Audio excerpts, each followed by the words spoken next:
Hello everyone and welcome to another video. So today I want to share how to improve the backhand in tennis. I'm going to specifically be providing some mobility exercises that will allow you to improve the ability to produce more force in a variety of positions, particularly more compromised and weaker positions, whether that's maybe for you taking the backhand from a low position or a very high position.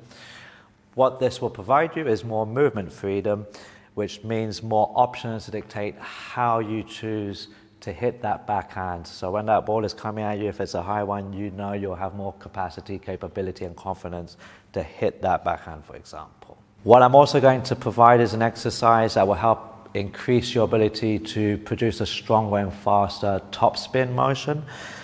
What this means is that it will provide you more option to be able to go, say, a bit wider with your strokes in the court, get a bit deeper with the ball placement in the court as well.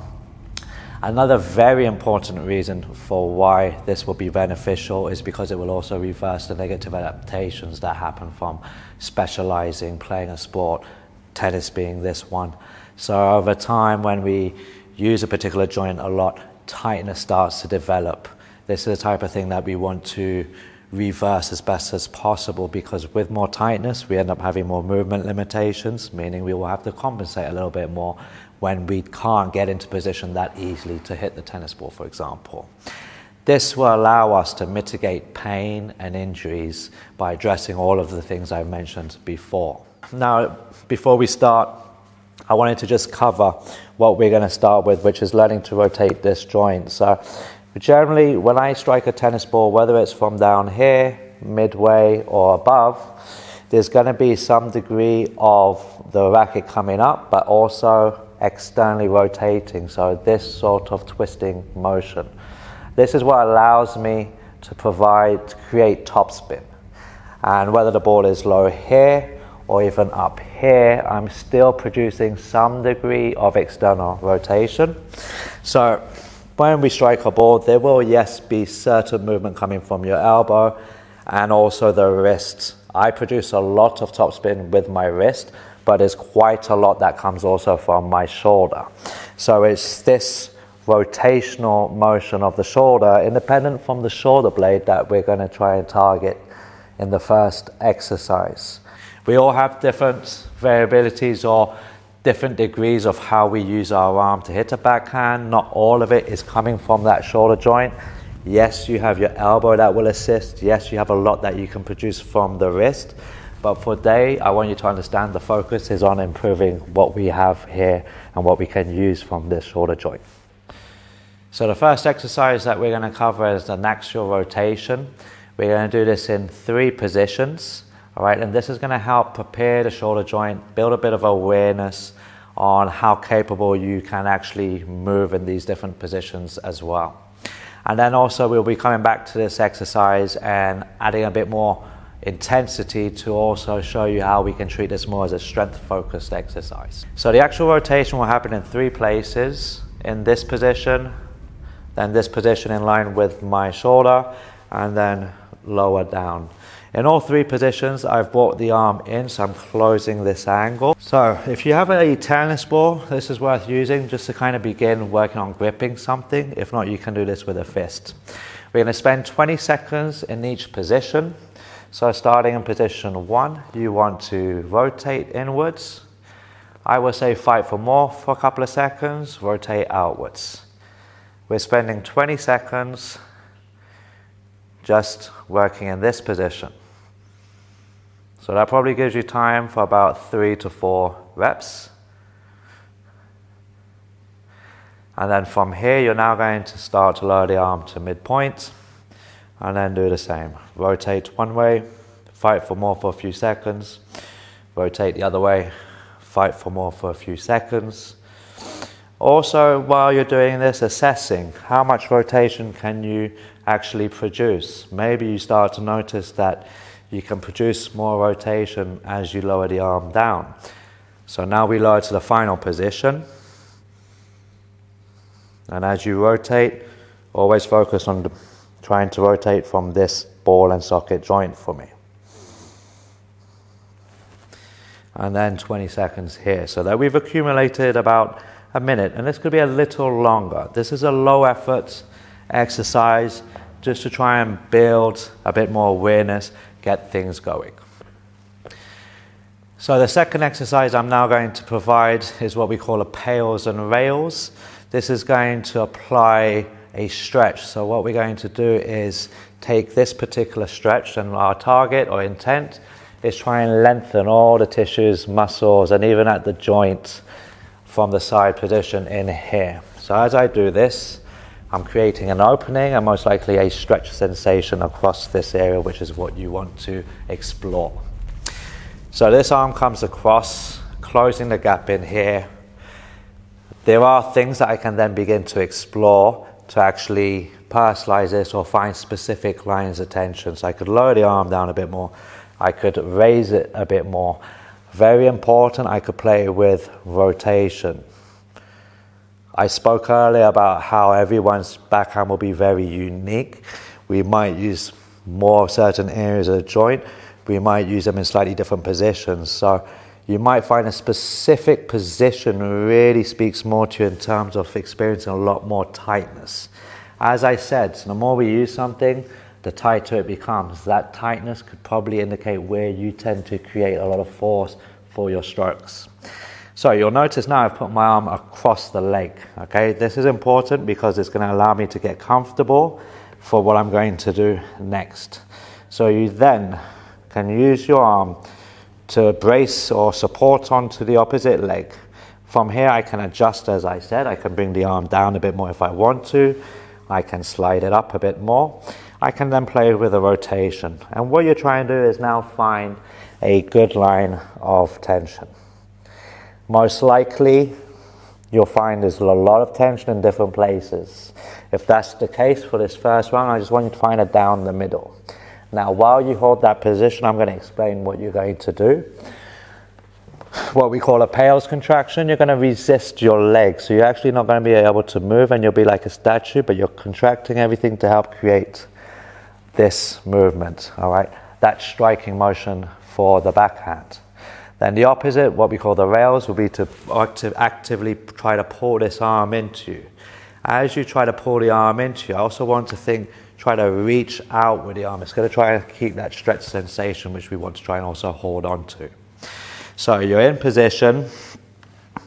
You would have wanted to hold this for a little bit of time, 30 to 60 seconds, which is the time it took me to explain. So follow along with me. You're now going to, just at a mild 20%, push into this leg. I want you to just start very deep. Try not to get carried away with contracting all the outside shoulder stuff, all the deltoids that you can feel in maybe triceps, biceps, but just beneath all of that muscle. Now build it up to a 40%, which is still conversational effort, still trying to keep that effort quite deep at a joint level. Then when I ask you to now build to 60%, you're gradually getting there, and this is where you're starting to use a little bit more. From there, it's up to you to assess how strong that feels, and if you feel safe and capable to add more, then I would go 80%. From there, my safest, greatest efforts.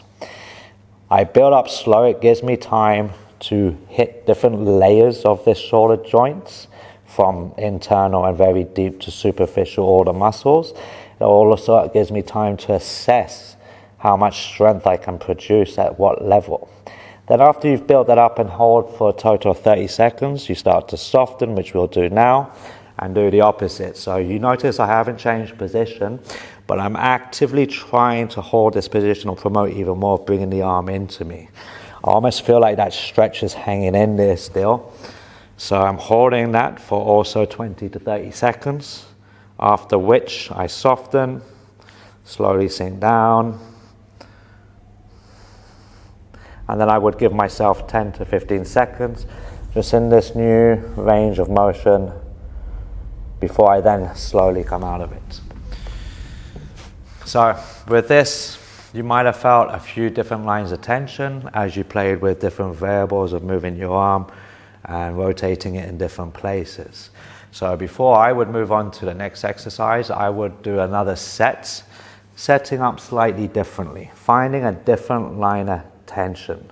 I'm very familiar with my tennis strokes, so I can easily adjust things more so it's suited for maybe having to strike the ball from higher up for me. So just as before, give yourself a little bit of time within the stretch, 30 seconds, 40 seconds, just get comfortable, allow your body to soften. And then the PAILS contraction, resisting the leg, slowly build up like I demonstrated, then do the opposite, and then give yourself a bit of time to soften and sink into that new range. 2 to 3 sets, and then move on to this last exercise. So for this last exercise, I'm going to be demoing a weighted axial rotation. And I'm going to be using this same position that we've been stretching, okay? Specifically because what this is now going to do is help improve those deeper tissues underneath all the muscle that will allow us to create more force, but also things like I mentioned earlier, produce, for example, more of top spin, be able to maybe even overcome your opponent's force. So when they strike the tennis ball, how hard they hit the tennis ball will mean that you may need to produce a bit more to overcome their force. I am going to give you a few ideas, but I will be demonstrating with what is called an Indian club. I like this because all the weight is at the top. So this is only 2 kilos, but it feels a little heavier than my tennis racket, for example. And I find this the best for the exercise I'm going to demo. But alternatives could be a hammer. I found here in the gym a metal pole, and this is quite nice because if I hold it at the end, then most of the weight will be in the top position.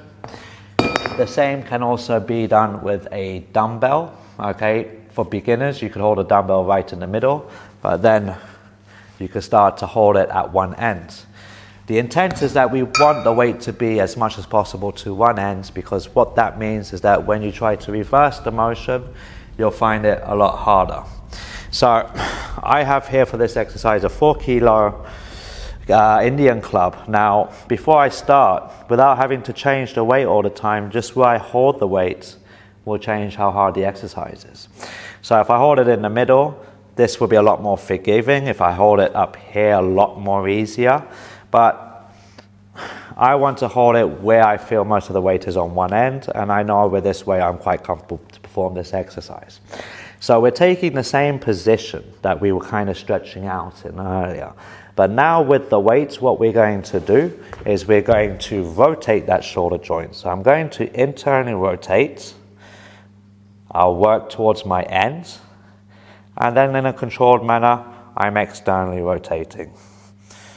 Now some of this will be coming from my wrist and from my elbow in terms of creating movement. But that's not the intent. I'm very much focusing on trying to rotate from in here the ball and socket joints. So throughout the movement, I'm doing my best to rotate back and forth, but from the ball and sockets. By doing that, what I'm also trying to do is keep a firm grip. Trying not to let that wrist be too relaxed.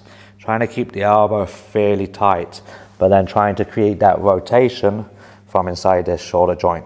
Thinking that very first exercise is what we're doing, but now with a weight. I supported my arm because this makes it feel a bit safer. There's not too much stress on the elbow joint. So as mentioned, with a pull, you can do the same thing. With the dumbbell, I would hold it in the middle to begin with. Okay, this is very comfortable, but as I got better, I would then try to hold it onto one end. And it's the same. What then happens is that when I'm trying to reverse that movement, I feel a lot of the load at the very end, making it a little harder, and it gets very specific to working inside that joint. So these are a few exercises I demonstrated supporting the arm. It's a good place to start with. It protects the elbow a little bit more. You can play with maybe a little bit more weight. But then there's other various ways that you can perform this exercise. So I can remove the arm support. Now you might notice I just picked up a lighter weight because this is going to be harder for me. So this is a 2 kilo Indian club. I could be here. So this would be almost like how I would have to be in position to strike a low tennis ball. That rotation that I was talking about, this is mimicking that sort of coming over the tennis ball with the shoulder, to create the top spin. I could be here. And I'm doing this very much with the arm closed in, very much mimicking maybe where I would start to reverse that stroke. So this is the moment where I'm starting to move forwards with the backhand. So you get the idea. If we want a high backhand, we could be up here, focusing on really trying to improve the ability to rotate that joint and produce force. In terms of how heavy, which is a question I always get asked, I advise begin very light. The lighter you begin, the more control you'll have over that joint and everything around it. So time under tension of maybe 40 to 60 seconds. Okay, that could be your first set or two, just to feel out this exercise, especially in all these different positions, making sure you don't have any unusual discomfort or drop in strength, for example, and then gradually build up a little bit. If this is all new to you, I wouldn't advise going so heavy that you don't feel you have much control over what you're doing. So maybe trying to keep it maximum 6, 7 out of 10 of an effort. So these are a few specific exercises and tips on how you can improve your backhand. If you like today's content, please like, share, feel free to leave a comment. I'll get back to you as soon as I can. Thank you guys.